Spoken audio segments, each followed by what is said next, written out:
দেশের প্রায় ৯৮% পোশাক কারখানায় বেতন ও ঈদ বোনাস পরিশোধ করা হয়েছে জানিয়েছেন বিজিএমইএ।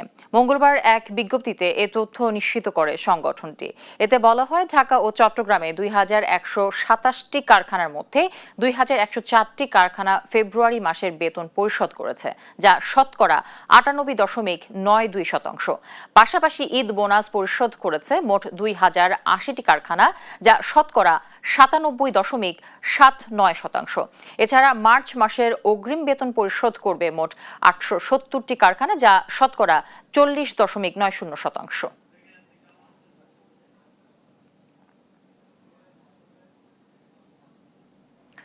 রাজধানীতে জমে উঠেছে শেষ মুহূর্তের ঈদ কেনাকাটা। শেষ মুহূর্তের সেলাইয়ের ঝামেলা এড়াতে রেডিমেড কাপড়ের দোকানগুলোতে দেখা যায় ক্রেতাদের উপচে পড়া ভিড়। বরাবরের মতো ক্রেতাদের পছন্দের তালিকার শীর্ষে পাকিস্তান পোশাকের পাশাপাশি রয়েছে দেশীয় পোশাক।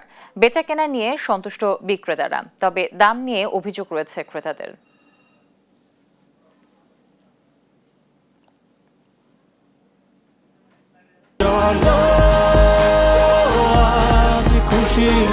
চল্লিশ বছর ধরে অসংখ্য খুশির মিছিলে ছিল আইডিএলসি, থাকবে আগামীতেও।